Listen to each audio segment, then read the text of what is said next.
नारायणसमारम्भां व्यासशङ्करमध्यमाम् अस्मदाचार्यपर्यन्तां वन्दे గురుపరంపరాం. దివ్యాత్మస్వరూపులైన ప్రియ ఆత్మ బంధువులారా, మనం కొంతకాలంగా ఈ వేదాంత తత్వ విచారణ చేసుకుంటూ వస్తున్నాం.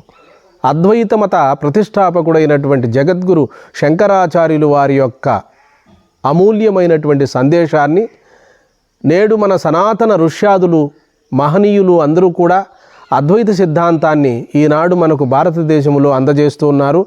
గురుదేవులు శంకరాచార్యులు వారే మనకు ఈ అద్వైత సిద్ధాంతాన్ని గురు పరంపరలో మనకు అందజేశారు. అయితే మనకు ఈ గురు పరంపర ఎక్కడి నుండి వచ్చిందంటే నారాయణమూర్తి నుండి వచ్చింది. వ్యాసో నారాయణో హరిహి, శ్రీమన్నారాయణుని నుండి నారాయణమూర్తి నుండి వ్యాసునకు, వ్యాసుని నుండి సుకునకు, సుకుడు నుండి గౌడాపాదాచార్యుల వారి వరకు, గౌడాపాదాచార్యుల నుండి గోవింద భగవత్పాదాచార్యుల వరకు, అక్కడ నుండి శంకరాచార్యుల వరకు. గోవింద భగవత్పాదాచార్యుల శిష్యులే శంకరాచార్యులు వారు. శంకరాచార్యులు వారి శిష్యులే పద్మపాదాచార్యులు, సురేశ్వరాచార్యులు, అస్తామలకాచార్యులు, తోటకాచార్యులు. ఇట్లా పరంపరగా వచ్చినది మనకు. ఆగమము అంటే తీసుకురావడం, గురు పరంపరను. అవతారము అంటే పైనుండి కిందికి దిగి రావడం. అలాగే మనకు ఈ పరంపర శ్రీమన్నారాయణుని నుండి మనకు ప్రాప్తించినది. అయితే ఈనాటి కాలంలో ఎందరో మహాత్ములు మహనీయులు ఈ ఆత్మ ప్రబోధ గురించి ఎన్నో యోగములు, జపములు, పూజలు, ప్రార్థనలు, ఎన్నో వ్రతాలను మనకు యూట్యూబ్ ఛానల్లో అందజేస్తూ ఉన్నారు. వాళ్ళందరికీ కూడా నా హృదయపూర్వక కృతజ్ఞతలు. అయితే మనం ఎవరు చెప్పేది నమ్మాలి, ఏ గురువులు చెప్పేది నమ్మాలి అంటే సాక్షాత్తు జగద్గురువులు చెప్పేటువంటి అంశాన్నే మనం విశ్వసించాలి. అయితే స్వామి వివేకానంద ఒక మాట అంటారు. గురుదేవులు రామకృష్ణ పరమహంస వారి యొక్క శిష్యులు. జగమెరిగిన సత్యం ఏమిటంటే రామకృష్ణ పరమహంస సాక్షాత్తు మూర్తిభవించినటువంటి రామ కృష్ణ అనే రెండు అవతారములతో వచ్చినటువంటి వాడే రామకృష్ణ పరమహంస. కాబట్టి జగద్గురువులు భూమి మీద లేని నాడు ఈ సృష్టి ఉండదు. సూర్యుడిని గుర్తించడానికి ఎవరు ప్రయత్నించనక్కరలేదు. సూర్యుని ప్రతి జీవి కూడా సూర్యోదయం అయిందని తెలుసుకుంటారు. అలాగే జగద్గురువుల యొక్క అవతరణను కూడా అజ్ఞాని హృదయములో కూడా తట్టుతుంది అంటాడు. సామాన్య గురువుల నుండి కూడా మనం కొంత అభ్యోదయాన్ని పొందవచ్చును. అలాగే జగద్గురువుల నుండి మనము సంపూర్ణముగా మనం అనుభవాన్ని ఇక్కడే ఇప్పుడే ముక్తిని, జీవన్ముక్తిని కూడా పొందగలము అని చెప్పి స్వామి వివేకానంద చెప్పడం జరిగినది. అయితే ఇక్కడ సామాన్య గురువుల నుండి మనకు విద్య లభించదని కాదు, మరి ఆశించినంతటి విముక్తి దొరకదు. ఎందుకని సమస్త మానవాళికి అట్టి జగద్గురువులు గ్రంథ రూపములోను, శ్లోక రూపములోను, స్తోత్ర రూపములోను అందజేశారు మనకు. అయితే ఇక్కడ ధర్మం, యతో ధర్మమే తతో జయత్తు నమః, ధర్మాన్ని ప్రబోధించారు మన గురువులంతా కూడా. ఎందుకు అంటే భగవానుడు శ్రీకృష్ణ పరమాత్మ చెప్పారు, యదా యదా హి ధర్మస్య గ్లానిర్భవతి భారత అభ్యుక్తానమధర్మస్య తదాత్మానం సృజామ్యహం పరిత్రాణాయ సాధూనాం వినాశాయ చ దుష్కృతాం ధర్మ సంస్థాపనార్థాయ సంభవామి యుగే యుగే. ఏ కాలమునందు అధర్మము పెచ్చుమీరిపోయి ధర్మము అడుగంటునో, ధర్మానికి గ్లాని కలుగునో, ఆయా సమయముల యందు శిష్ట రక్షణ, దుష్ట శిక్షణ, ధర్మ సంరక్షణముల కొరకు ప్రతి యుగమున అవతారము దాల్చుతున్నాను భగవద్గీతలో చెప్పడం జరిగినది. మానవుడు ధర్మాత్ముడైతేనే ముక్తిని పొందగలడు. మానవుడు ధర్మజీవనము చేసుకోకపోతే నాస్తికుడవుతాడు, శ్రేయస్సును పొందలేడు. అందుకనే పూజలు, వ్రతాలు, ప్రార్థనలు, సమారాధనలు, తీర్థయాత్రలు ఇవన్నీ కూడా మన సనాతన ధర్మం. సనాతనము అంటే కొత్తగా వచ్చింది కాదు, ఆది అంతము లేనటువంటిది సనాతనం. సనాతన కాలం నుండి కూడా మన ఋష్యాదులు ఆచరిస్తూ వచ్చారు కనుక సనాతన ధర్మం అని చెప్పడం జరిగినది. మన మతము మనది మతం కాదు, సనాతన ధర్మం. ధర్మము అనగా ఏమిటి అంటే మన పూర్వీకులు ఏమి ఆచరించి మనకు బోధించారో, ఏమి ఆచరించి చూపారో అవన్నీ ఆచరణలో ఉంచుకోవడమే. ధర్మో రక్షతి రక్షితః. ధర్మాన్ని నీవు ఆచరించు, ధర్మమే నిన్ను కాపాడుతుంది అని చెప్పడం జరిగినది. ప్రవృత్తి ధర్మము, నివృత్తి ధర్మము. ప్రవృత్తి ధర్మము అనగా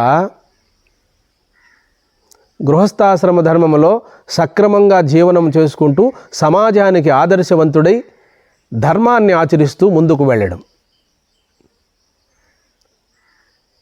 దాన ధర్మములు చేయడము, పరోపకారము చేయడము, భగవంతుని ఆరాధించడము, ప్రజలకు ఆదర్శవంతుడై గృహస్థాశ్రమంలో సంతానాన్ని కనడము, వాళ్లకు సంస్కారాలు నేర్పి మంచిగా మనుగడను ముందుకు తీసుకువెళ్ళడం. నివృత్తి ధర్మము అనగా అదే సన్యాస ధర్మం. బ్రహ్మచర్యము, గృహస్థము, వానప్రస్థము, సన్యాసం. ఈ 3 ఆశ్రమాలు కూడా మనకు సనాతనం నుండే వచ్చాయి. కాబట్టి గృహస్థ జీవనము గడపాలి అంటే అది ప్రవృత్తి ధర్మం. ఇక సన్యాసానికి వెళ్ళాలి, నేను ఇంతకాలం చేసుకున్నాను, ఇక నాకేమీ వద్దని వైరాగ్యం కలిగిన నాడు అదే ప్రవృత్తి కాకుండా నివృత్తి. ప్రవృత్తి అంటే ముందుకు ప్రాకడం, నివృత్తి అంటే లోపలికి ముడుచుకోవడం. తాబేలు తన అవయవములను ఎట్లాగైతే బయటికి వీదుతూ ఉంటుందో అది ప్రవృత్తి. తాబేలు తన అవయవములను లోనుకు ముడుచుకున్నది ఏదో ఎట్లయితే ఉంటుందో అది నివృత్తి. ఇంద్రియములన్నిటిని కూడా బహిర్ముఖం కానీయకుండా నివృత్తి మార్గములో పరమాత్మ తప్ప రెండో ప్రపంచము లేదని నిరంతరము ఆ నామస్మరణ కానీ, ధ్యానము కానీ, యోగము కానీ జపం చేసుకుంటూ జీవిత పరమార్థమైనటువంటి తన స్వస్వరూపాన్ని గుర్తించి ఆ స్వరూపనిష్టలో మిగిలిపోవడం నివృత్తి మార్గం. ప్రవృత్తి అంటే ముందుకు సాగడం. నివృత్తి అంటే సకల బంధముల నుండి విడుబడము. ఏదైనా ఒక కార్యము చేసినా కూడా సర్వము ఈశ్వరార్పణ భావనతో ఆదర్శం కొరకు చేయడం. కాబట్టి ఇవన్నీ కూడా సనాతనం నుండి మన భారతావనిలో ఆచరించారు కనుక, మహనీయులు మహాత్ములు అవతరించారు కనుక మనం వారసత్వంగా ఇవన్నీ కూడా మనకు సంక్రమించాయి. కాబట్టి ధర్మాత్ముడు కానివాడు, పుణ్యాత్ముడు కానివాడు ఆత్మజ్ఞానాన్ని పొందలేడు.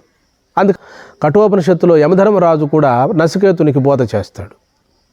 దుశ్చర్య మానుకోవాలి, ధర్మాత్ముడు కావాలి. ఆత్మానాత్మ విచారణ చేసుకోవడానికి మనసును, బుద్ధిని, చిత్తమును యోగ్యతగా ఉంచుకోవాలి. ఏది సత్యము, ఏది అశాశ్వతము, ఏది నిత్యము అనేటువంటిది మనం గమనించాలి. ఎన్నాళ్ళు బ్రతికినా కూడా ఈ శరీరమునకు మరణము తప్పదని, మరణానికంటే అతీతమైనటువంటి స్వరూపం పరమాత్మని, ఆ పరమాత్మే నా యథార్థ స్వరూపమని మనము గురువుల ద్వారా శ్రవణ మననాదులు చేసుకొని నిరంతరము ఆత్మనిష్టాపరుడై ఉండాలి. కాబట్టి మనము ఇవన్నీ కూడా ఫస్ట్ అంతఃకరణ శుద్ధి కొరకు కర్మలు ఆచరించాలి. ధ్యానం చేయాలి, యోగం చేయాలి, జపం చేయాలి, ప్రార్థనలు చేయాలి, సమారాధనలు చేయాలి, తీర్థయాత్రలకు వెళ్ళాలి.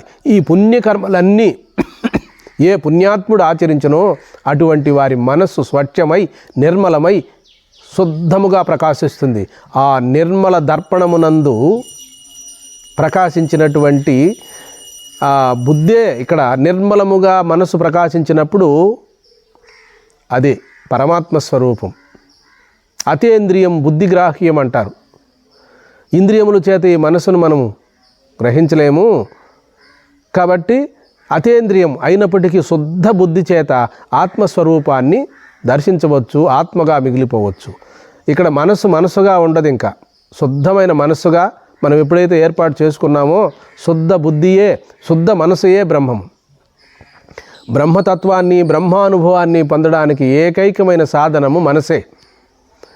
మనసు అంతఃకరణ వృత్తిలో మనసు ఉంది. ఇక్కడ అంతఃకరణములో ఆ చైతన్యం ఉన్నది.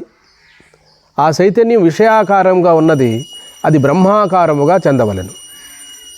లేని వస్తువును మనం పుట్టించుకోనక్కరలేదు. ఉన్న పరమాత్మ స్వరూపాన్నే తాను గుర్తించడం.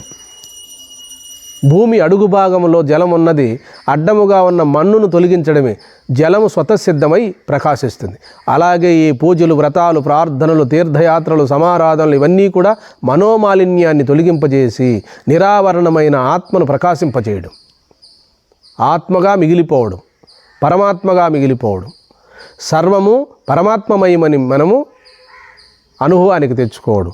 అందుకనే ఎవరైనా ముక్తిని పొందాలి అంటే ఏకాత్మభావం, సర్వాత్మభావం, ఉన్నది కేవలము ఆ పరిపూర్ణ బ్రహ్మము, అది తానేననేటువంటి అనుభవానికి తెచ్చుకోవాలి. మనం ఎన్ని సాధనలు చేసినప్పటికీ, యోగం చేసినప్పటికీ, ధ్యానం చేసినప్పటికీ, పూజలు చేసినప్పటికీ ఇవన్నీ కూడా మనోమాలిన్యాన్ని తొలగిస్తాయే కానీ ఆత్మజ్ఞానాన్ని కలిగించడానికి వీటికి యోగ్యత లేదు. స్వచ్ఛమైన నిర్మలమైన మనసు ఆత్మవిచారణ చేసుకొని ఏది సత్యము, ఏది నిత్యము, ఏది శాశ్వతము అన్నటువంటి అంశాన్ని మనం తెలుసుకొని సర్వకాల సర్వావస్థల యందును ఉన్నటువంటి ఆ స్వరూపాన్ని మనం మనస్వరూపముగా గుర్తించి ఆ పరబ్రహ్మమాత్రుడై నిత్యముక్తుడై మిగిలిపోవడమే ఇందులో ఉన్న పరమార్థం. అదే ఆ ఉన్నది బ్రహ్మము తప్ప రెండోది కాదు, అది నేనేనని గుర్తించడమే సర్వాత్మభావం, ఏకాత్మభావం. కాబట్టి ఈ సమస్త చరాచర సృష్టిని వీక్షిస్తున్నటువంటి ఈ జీవుడే సాక్షాత్తు శివుడు. శివుడు వేరుగాను జీవుడు వేరుగాను లేడు. అజ్ఞాన దశ జీవుడు వేరు శివుడు వేరు అనుకున్నాం. విచారిస్తే, జ్ఞాన దృష్టితో విచారిస్తే ఉన్నది ఒకే ఒక బ్రహ్మము. ఆ బ్రహ్మము తానేనని ఏ రోజుటికైనా తెలియబడుతుంది. సర్వే జనా సుఖినో భవంతు, లోకా సమస్త సుఖినో భవంతు. హరి ఓం.